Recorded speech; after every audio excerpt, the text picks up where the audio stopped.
नमस्कार friends, good morning. स्वागत है आपका हमारे यूट्यूब चैनल में। और आज हम आपके लिए लेकर आए हैं प्रश्न वाली 4.4। इससे पहले भी हमने प्रश्न वाली 4.4 का प्रश्न नंबर फर्स्ट और सेकंड के सवालों के वीडियो बनाकर डाले हैं, जो आप इस वीडियो की डिस्क्रिप्शन में जाकर देख सकते हैं। और यदि अभी तक आपने हमारे चैनल को सब्सक्राइब नहीं किया है तो चैनल को सब्सक्राइब कीजिए, बेल आइकन प्रेस कीजिए ताकि हमारे अगले वीडियो की अपडेट्स आपके पास सबसे पहले पहुँच सके। और अब हम देखते हैं सवाल।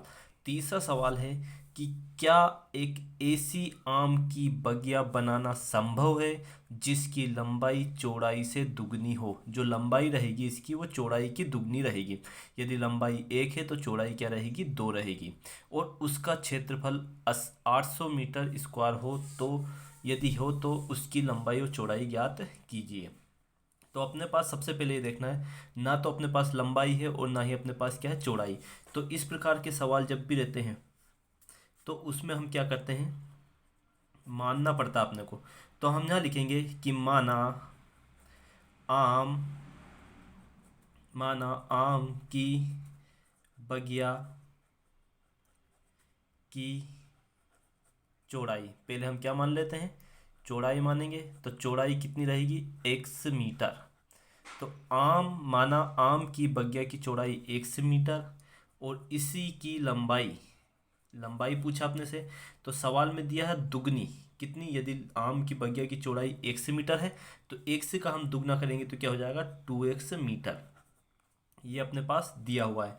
तो आम की बगिया की चौड़ाई 1 मीटर और लंबाई 2x मीटर। अब उसमें दिया है यदि इसका क्षेत्रफल, तो अब सवाल में पूछा क्षेत्रफल पूछा आपने से, तो लंबाई और चौड़ाई है तो ये होता है आयत का क्षेत्रफल। किसका क्षेत्रफल होता है, आयत का। तो हम यहाँ लिखेंगे क्षेत्रफल। प्रश्नानुसार क्षेत्रफल अपने को दिया हुआ है तो यहाँ लिख देंगे हम क्षेत्रफल। किसका क्षेत्रफल है, आम की बगिया का। तो आम की बगिया का क्षेत्रफल बराबर, क्षेत्रफल होता है लंबाई इंटू चौड़ाई, लंबाई इंटू चौड़ाई। आप चौड़ाई को आगे भी लिख सकते हो। तो आम की बगिया का क्षेत्रफल लंबाई इंटू चौड़ाई। तो देखो क्षेत्रफल तो ऑलरेडी अपने को दिया है 800 मीटर स्क्वायर, मतलब 800 अपने को दिया हुआ क्षेत्रफल है। लंबाई दी है 2x और चौड़ाई दी है x। अब इसको हम हल करेंगे, दोनों का जब गुना करेंगे आपस में तो क्या हो जाएगा, 2x स्क्वायर। अब x स्क्वायर की अपने को वैल्यू निकालना है। तो एक्स स्क्वायर की वैल्यू हम निकालेंगे तो इसको हम इस रूप में लिख सकते हैं कि 2x स्क्वायर और 800 को हम इधर लिख लेते हैं। पूरे समीकरण का पक्षांतर इसका इधर और इसका इधर हम कर देते हैं।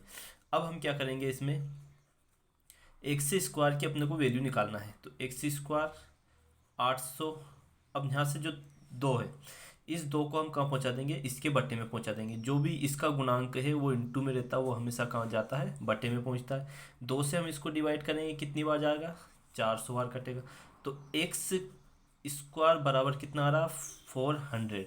लेकिन यहाँ से हम एक्स की वैल्यू निकालना है तो यहाँ से अंडर रूट हटाएंगे, सॉरी स्क्वायर हटाएंगे, तो 400 के ऊपर क्या हो जाएगा, अपना अंडर रूट हो जाएगा। अब 400 का वर्गमूल कितना होता है, तो x बराबर +-20, +-20। क्योंकि अंडर रूट के अंदर है तो अंडर रूट के अंदर से जब हम किसी भी संख्या को बाहर निकालते हैं तो प्लस माइनस में निकलती है। तो x बराबर कितना आ जाएगा, +-20 निकल कर आ रहा है। तो ये इसका मतलब ये है कि एक मान तो इसका 20 रहेगा प्लस में और एक मान रहेगा माइनस का 20। तो लंबाई और चौड़ाई माइनस में तो हो नहीं सकती, मतलब जो माइनस है तो ये वाला जो है, ये जो लंबाई और चौड़ाई जो भी है वो माइनस में नहीं होती, तो इसलिए ये मान अपना महत्व नहीं रखता है। जो मान मेन है वो कौन सा, अपना प्लस वाला रहेगा। तो एक से बराबर, तो अब उसमें क्या पूछा था अपने से, देखो सवाल में पूछा था कि उसकी लंबाई और चौड़ाई ज्ञात करना है। तो चौड़ाई अपन लिख देंगे, तो यहाँ लिखेंगे अतः आम की बगिया, आम की बगिया की चौड़ाई, आम की बगिया की चौड़ाई x बराबर 20 मीटर और लंबाई पूछा अपने से, तो लंबाई दी है अपने पास 2x, मतलब 20 का दुगना करना है अपने को। तो 2 × 20 तो कितना हो जाएगा, 40 मीटर। तो आम की बगिया की चौड़ाई x बराबर 20 मीटर और आम की बगिया की लंबाई x बराबर मतलब लंबाई सॉरी 40 मीटर है।